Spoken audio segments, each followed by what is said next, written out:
A to Z Social Studies Class 8. Chapter 5: Universal Franchise and India's Electoral System.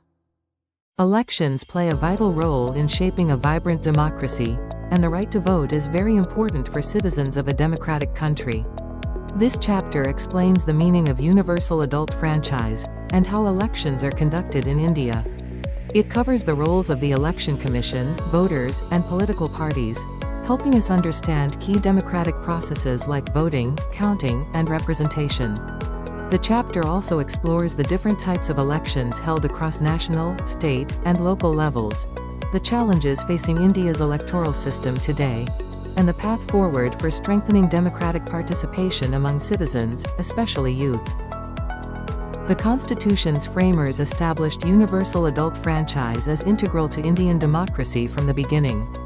Every citizen aged 18 and above can vote, regardless of caste, creed, race, religion, gender, education, or income, with each vote carrying equal weight, under Article 326.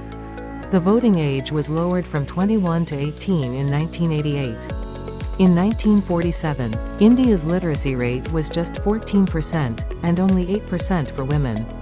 Yet universal franchise was still adopted, unlike some who believed only literate citizens should vote. In the 2024 general elections, around 980 million voters were eligible across 543 Lok Sabha constituencies. About 34% of eligible voters did not participate. Universal franchise is crucial for several reasons. It ensures no discrimination based on caste, gender, or wealth, fosters civic engagement, gives everyone equal power to shape the nation's future, and makes elected representatives answerable to voters, who can vote them out in future elections. India boasts 3.1 million elected representatives, including 1.3 million women, across over 250,000 local government bodies. Notably, India granted women voting rights from the very beginning of its democracy. This was well ahead of countries like Switzerland, where women only gained suffrage in 1971, reflecting India's progressive constitutional framework and deep-rooted democratic values from independence onward. Democracy flourishes when every eligible citizen can participate fully and fairly. India's electoral scale is immense. Its eligible voter population is 15 times that of the UK, and spans an area 6 times larger than France, posing major logistical challenges. The Election Commission of India has introduced innovative strategies to ensure inclusivity. Officials travel to remote areas, and in 2024, elderly and disabled citizens could vote from home for the first time. This was alongside postal voting options, Braille-enabled voter cards, and app-based assistance requests for wheelchairs and ramps. All of these measures ensure accessibility for all eligible voters across India's diverse population. A 10th-century inscription describes a transparent process for selecting representatives. Candidate names were written on palm leaves, sealed in a pot, and publicly opened on a fixed day. A young person would randomly draw leaves one by one, and a respected society member would announce the names as successfully selected candidates. This historical example illustrates that structured, fair, and transparent methods of selecting representatives have deep roots in Indian tradition. This long predates the formalization of the modern electoral system, showing that principles of accountability and randomness in representation existed centuries before India's contemporary democratic framework was established. A relatable classroom example illustrates real election concepts. 3 candidates, Ahmed, Gurmat, and Ravi, campaigned for class representative. Teacher Ms. Usha acted as election officer, ensuring fairness through a secret ballot system, which included a braille ballot for a blind student. After counting 33 votes, with 1 vote being invalid, Gurmat won with 12 votes, against Ahmed's 8 votes and Ravi's 10 votes. This demonstrates that a candidate can win without an absolute majority. This example also introduces the concept of nota, which stands for none of the above. This is an option letting voters express dissatisfaction with all candidates, without affecting the outcome. It serves as a meaningful democratic signal for better choices. The Election Commission of India is an autonomous constitutional body established in 1950, tasked with ensuring free and fair elections. It oversees elections for the Lok Sabha, the Rajya Sabha, state legislative assemblies, and the offices of President and Vice President. India held its first general elections in 1951–52. The Election Commission's key functions include setting election dates, registering political parties, enforcing the Model Code of Conduct, and overseeing the entire electoral process. Its structure spans multiple levels. There is a Chief Election Commissioner and 2 Election Commissioners nationally, Chief Electoral Officers at the state level, and District Election and Returning Officers locally. Running elections in India is a massive operation involving numerous personnel, including educators. The voting process involves checking voter identity against the voter list and ID proof, inking the finger and taking a signature, and casting the vote via an electronic voting machine, confirmed by a beep and a voter-verifiable paper audit trail printed slip, with nota also available as an option. Notably, 84 Lok Sabha seats are reserved for scheduled castes, and 47 for scheduled tribes. India's electronic voting machine and paper audit trail technology has gained global recognition, being adopted or studied by countries like Namibia and Bhutan with assistance and training support from the Election Commission of India. The Model Code of Conduct ensures free and fair elections by setting guidelines for leaders, parties, and candidates.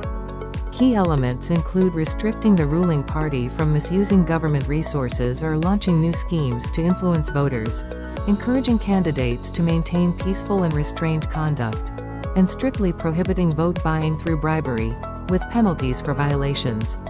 The code originated in Kerala in 1960 through unanimous political party agreement.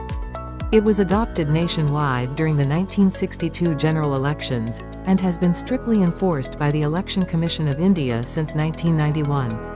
T.N. Session, Chief Election Commissioner from 1990, championed major reforms, including strict campaign rules, voter identification cards to prevent proxy voting, and spending oversight.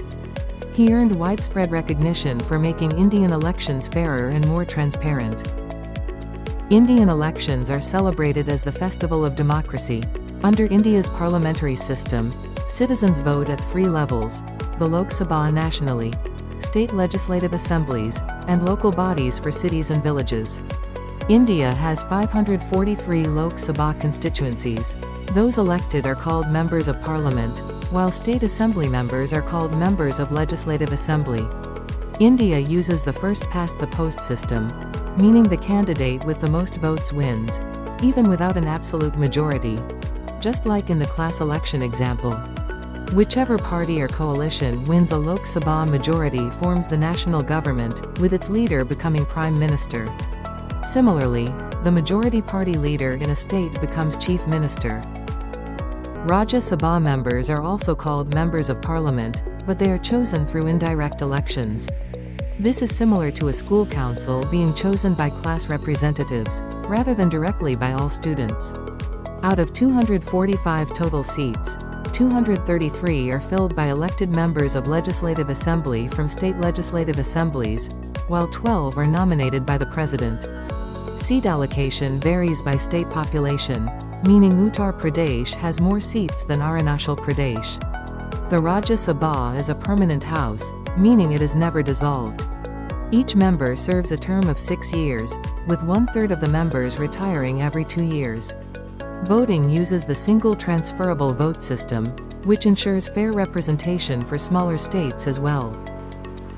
The President of India is not elected directly by the public, but through an electoral college comprising members of parliament from both houses of parliament, and members of legislative assembly from all states, including Delhi and Puducherry. The single transferable vote system ensures the president's election reflects support from both central and state governments, with more populous states carrying greater voting weight. Excluded from this process are nominated Rajya Sabha members, nominated state assembly members, legislative council members in bicameral states, and nominated members from Delhi and Puducherry. This ensures only directly elected representatives participate, upholding democratic legitimacy while indirectly reflecting the will of the people. The Vice President of India is elected through an electoral college comprising both elected and nominated members of both houses of parliament. Using the same single transferable vote system as the presidential election. Beyond this electoral role, the Vice President also serves as the ex officio chairperson of the Rajya Sabha, presiding over its proceedings. Additionally, when the President is unable to perform their duties due to absence, illness, or other reasons, the Vice President steps in to fulfill presidential responsibilities temporarily. This ensures continuity in the functioning of the highest constitutional office in the country's governance structure. Despite being the world's largest democracy, India's electoral system faces real challenges.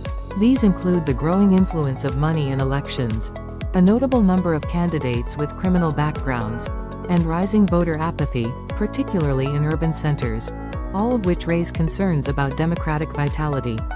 Moving forward requires empowering voters with knowledge for informed decision-making. Media outlets, educational institutions, and awareness campaigns must collaborate to help citizens, especially youth, recognize the importance of voting wisely. An informed and engaged electorate remains the strongest defense of India's democratic system, beginning with asking the right questions and culminating in responsible, thoughtful voting choices by every citizen.